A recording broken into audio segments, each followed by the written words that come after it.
علم و ہنر سے پاتی ہے انسانیت فروغ، علم و ہنر سے پاتی ہے انسانیت فروغ، انسان زندہ لاش ہے تعلیم کے بغیر، انسان زندہ لاش ہے تعلیم کے بغیر۔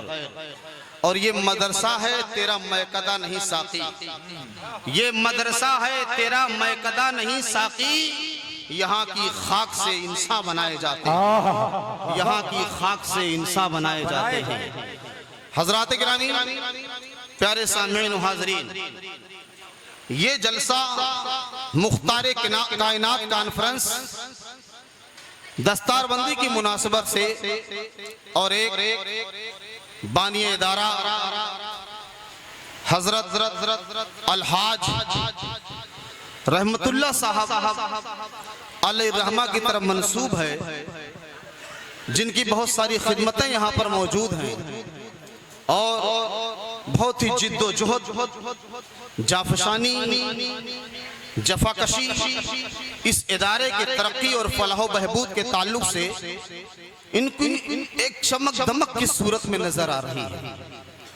انشاءاللہ تعالی ان تمام کلمات کا احاطہ اور احصاء کیا جائے گا۔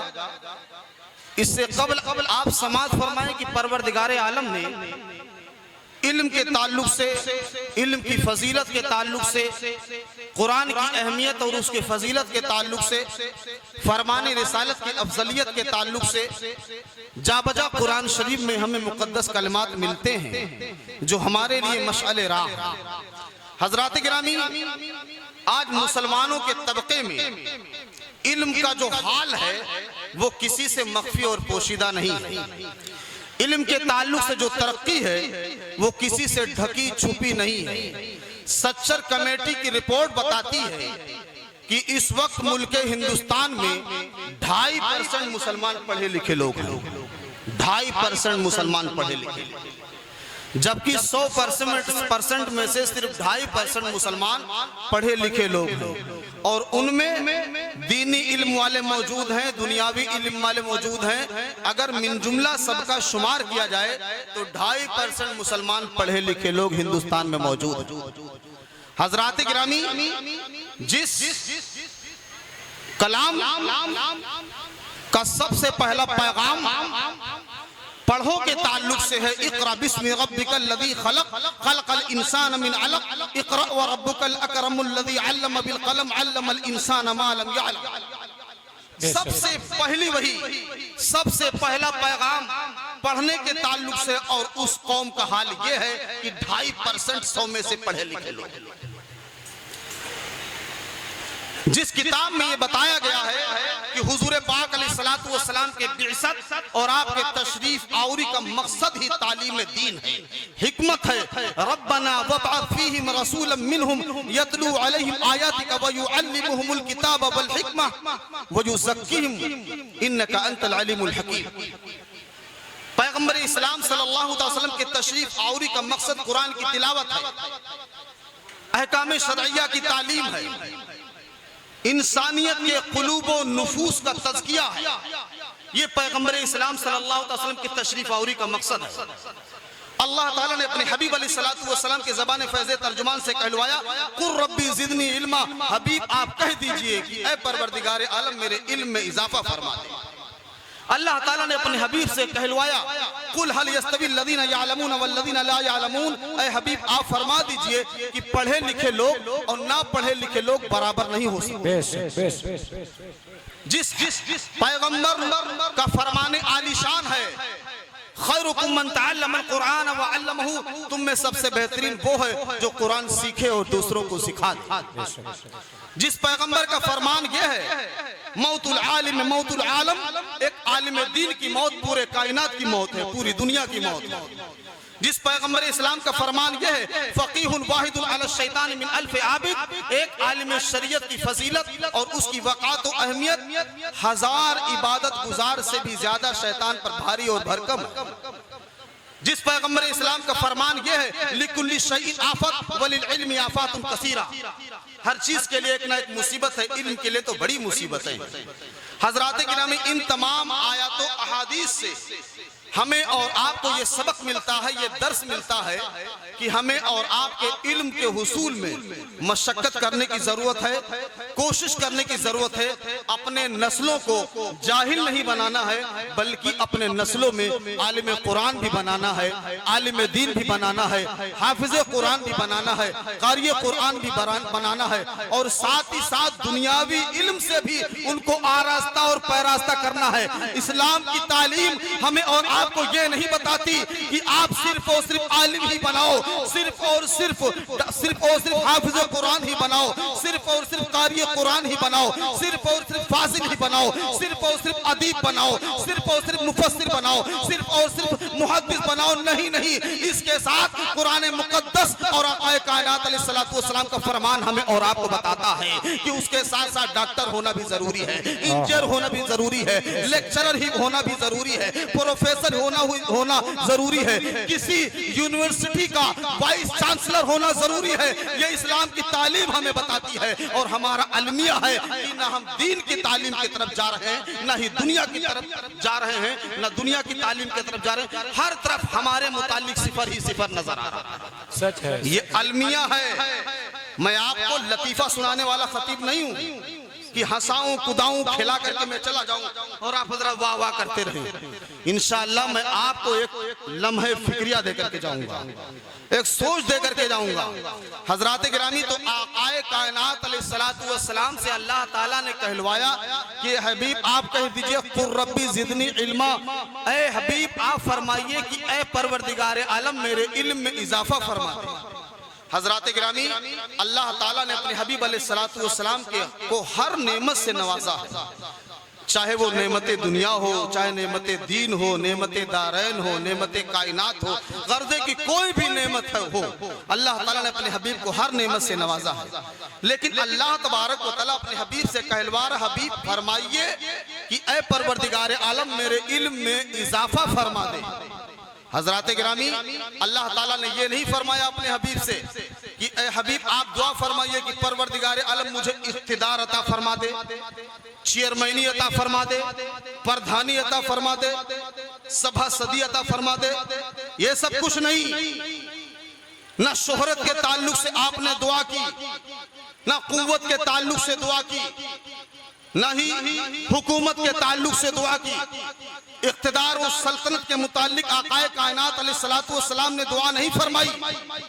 تو معلوم ہوا کہ نگاہ مصطفیٰ میں زیادہ اہم شہرت نہیں ہے، نگاہ مصطفیٰ میں اہم اقتدار نہیں ہے، نگاہ مصطفیٰ میں اہم قوت نہیں ہے، نگاہ الہی اور نگاہ رسول اللہ میں سب سے زیادہ اہم حکمت ہے، اور حکمت سے مراد قرآن کی تعلیم ہے، حدیث کی تعلیم ہے، دین کی تعلیم ہے، اور ہر وہ تعلیم ہے جس سے رضا الہی حاصل ہو، اس سے مراد حکمت ہے۔ تو اسی حکمت کے تعلق سے اللہ تعالیٰ نے اپنے حبیب سے فرمایا اے حبیب علم کے اضافے کے لیے اپنے متعلق مجھ سے دعا فرمائے۔ حضرات گرامی، حضور پاک علیہ السلام نے دنیاوی اغراض و مقاصد اور دنیاوی ساز و سامان اور عہدے کے اضافے کے لیے دعا نہیں فرمائے، سرکار نے صرف علم کے اضافے کے متعلق دعا فرمائی۔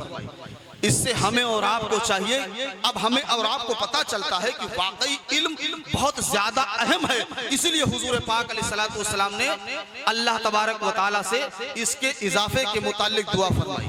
تو ہمیں اور آپ کو پیچھے نہیں رہنا۔ رسول پاک علیہ السلام ارشاد فرماتے ہیں کہ انبیاء کرام درہم و دینار کا وارث لوگوں کو نہیں بناتے ہیں، بلکہ انبیاء کرام تو لوگوں کو علم کا وارث بناتے ہیں، اپنی امت کو علم کا وارث بناتے ہیں۔ جس نے علم حاصل کیا اس نے حضور پاک علیہ السلام کے میراث کو سب سے زیادہ حاصل کیا، اور جو علم سے پیچھے رہ گیا وہ میراث رسالت سے پیچھے رہ گیا، میراث نبی سے پیچھے رہ گیا۔ اب ہمیں اور آپ کو احساس کرنا ہے، اندازہ کرنا ہے کہ ہمیں کس طرف جانا ہے، کس طرف ہمیں اور آپ کو متوجہ ہونا ہے، اپنے بچوں کو، اپنے نسلوں کو، اپنے معاشرے کو کس طرف متوجہ کرنا ہے۔ تو اس کا صاف جواب یہ ہے کہ علم کے راستے کی طرف ان کو متوجہ کرنا ہے، علم کے حصول کے راستے میں ان کو لگانا ہے، تلاش علم کے راستے میں ان کو سفر کرانا ہے۔ یہی سفر کامیابی کا نتیجہ ہے اور یہی سفر دونوں جہان میں نجات کا سب سے عظیم الشان ذریعہ۔ حضرات گرامی، آقا کائنات علیہ السلام نے صاف ارشاد فرمایا کہ تم میں سب سے بہترین وہ ہے جو قرآن سیکھے اور دوسروں کو سکھا دے۔ آج یہ دارالعلوم وارثیہ رضویہ اپنے مکمل شان و شوکت کے ساتھ ایک علم کی درسگاہ کی شکل و صورت میں موجود ہے۔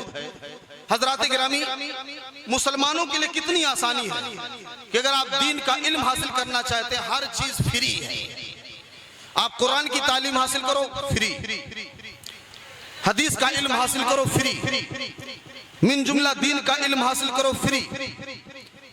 قوم بہت اچھا راستہ نکال کے رکھی ہے، علماء بہت اچھا راستہ مہیا کر کے رکھے ہیں، لیکن یہ کمی ہمیں ہماری اور آپ کی ہے کہ ہم خود بھی علم کے حصول سے دور ہیں، علم کے تلاش سے دور ہیں اور اپنے بچوں کو بھی اس راستے سے دور کیے ہوئے ہیں۔ حضرات گرامی، اب بتاؤ، مصیبتیں آپ کے اوپر نہیں آئیں گی تو کس کے اوپر آئیں گی؟ ہمارے علماء فرماتے ہیں، قلم گوید من شاہ آ جہانم، قلم کہتا ہے کہ میں کائنات کا بادشاہ ہوں، بادشاہ کوئی اور نہیں ہو سکتا ہے، بادشاہ کوئی اور نہیں لکھا جا سکتا ہے، بادشاہ کوئی اور نہیں بولا جا سکتا ہے۔ جس کے پاس قلم ہوتا ہے، جس کے پاس حکمت ہوتی ہے، جس کے پاس تعلیم ہوتی ہے، جس کے پاس فراست ہوتی ہے، جس کے پاس علم کا تدبر ہوتا ہے، جس کے پاس میں فکر کی گہرائی ہوتی ہے، عظیم الشان شہنشاہ وہی ہوتا ہے، وہی دنیا کا بادشاہ ہوتا ہے، وہی آخرت کے تعلق سے فکر مند ہوتا ہے۔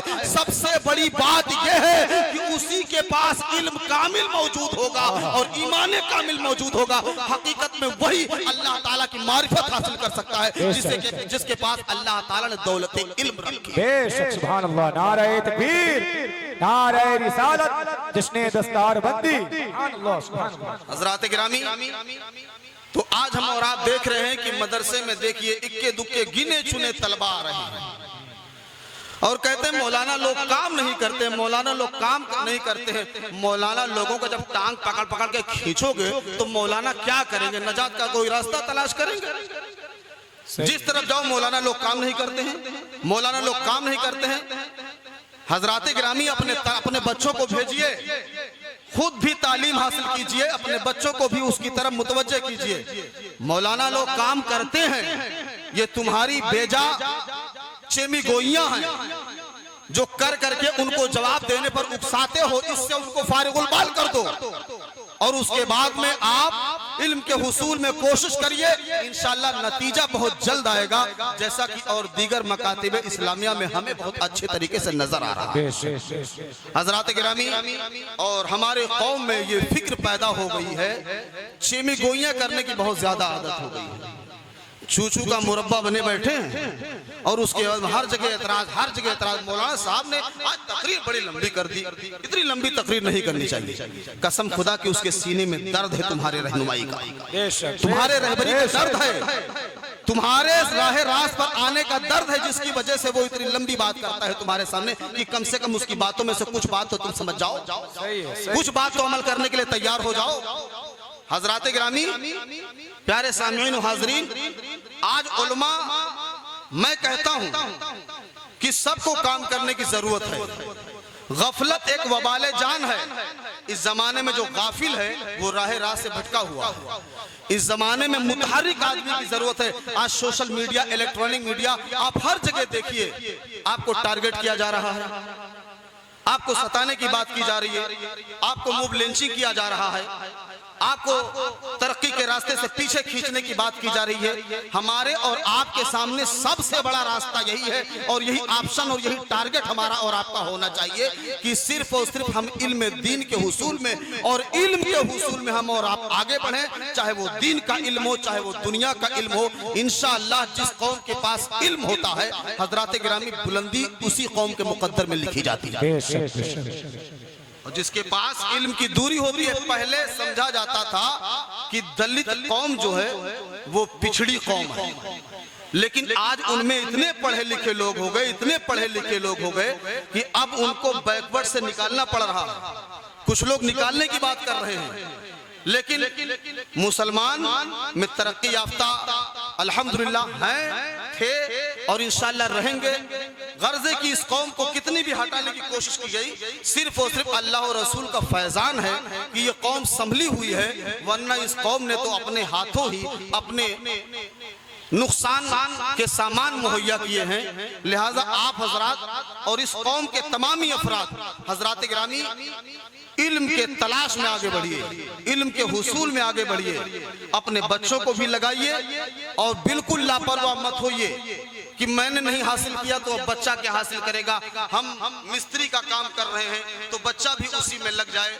ہمارے مرکز روحانی مارہرہ متحرہ کا یہ نعرہ ہے کہ آدھی روٹی کھائیے، بچوں کو پڑھائیے۔ سبحان اللہ سبحان اللہ۔ اب اتنا بڑا میسج جس خانقاہ سے ہمیں اور آپ کو دیا جا رہا ہو، جس خانقاہ سے اتنا بڑا پیغام ہمیں اور آپ کو دیا جا رہا ہو کہ آدھی روٹی کھائیے، بچوں کو پڑھائیے، اس کا صاف مطلب ہے کہ اگر مصیبت پڑے تمہارے اوپر تو مصیبت سہ لینا، اگر تمہارے اوپر ظلم کیا جائے تو ظلم سہ لینا، اگر فاقہ کشی کی نوبت آئے تو کر لینا، لیکن بچوں کو پڑھانے کے تعلق سے کبھی پیچھے مت ہونا اور ان کو پڑھنے کے تعلق سے کبھی روکنا مت۔ ان کو پڑھاؤ اور اتنا پڑھاؤ کہ دین کے اور دنیا کے ہر میدان میں وہ قائد کی حیثیت سے نظر آئیں، پیشوا کی حیثیت سے نظر آئیں۔ یہ مدرسہ جس کو تہمت کا نشان کہا جا رہا ہے، دہشت گردی کا اڈا کہا جا رہا ہے، قسم خدا کی مدرسے دہشت گردی کے اڈے نہیں ہیں۔ یہاں سے انسانیت کو فروغ دی جاتی ہے،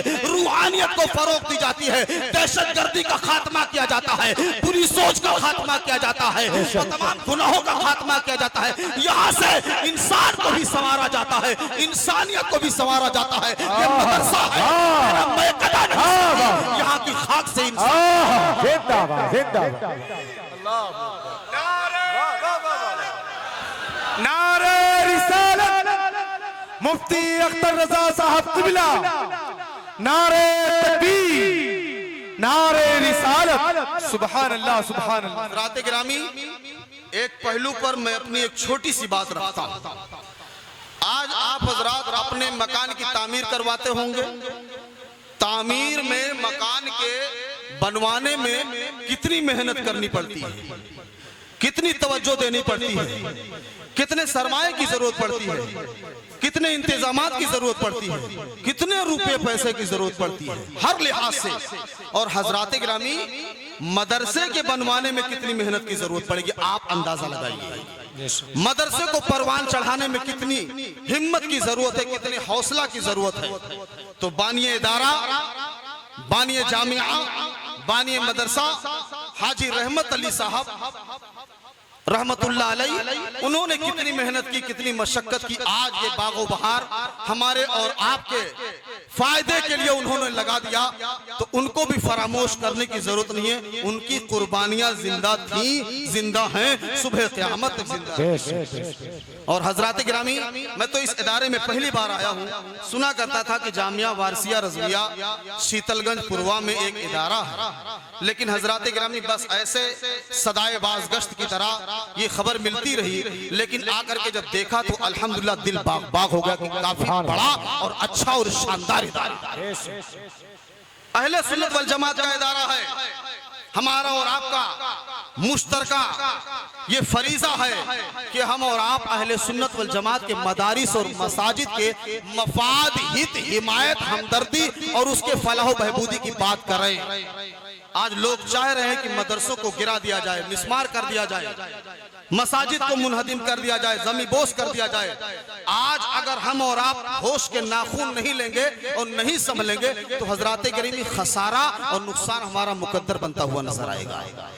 اس قوم کو ضرورت ہے کہ حساس بنے، متحرک بنے، دور اندیش بنے، اچھی فکر والی بنے۔ اپنے مدرسوں کے تعلق سے آپ فکر مند ہو، مسجدوں کے تعلق سے فکر مند ہو۔ کاغذی کام مکمل مضبوط اور پکا ہونا چاہیے، اس میں کسی قسم کی کمی نہیں ہونی چاہیے۔ اور اس کے بعد میں دامے، درمے، قدمے، سکنے جیسے بھی ہو سکے مدارس کے ترقی میں ہمیں اور آپ کو حصہ لینے کی ضرورت ہے ہر لحاظ سے، کیونکہ اگر مدارس محفوظ ہے تو خانقاہیں محفوظ ہے، مدارس محفوظ ہے تو سادات کی عزت محفوظ ہے، مدارس محفوظ ہے تو عظمت رسالت محفوظ محفوظ ہے. اور حضرات گرامی اگر مدارس میں کمی ہوئی تو پھر خسارہ اور نقصان ہمارا مقدر بنتا ہوا نظر آتا ہے. مولاي صل وسلم دائما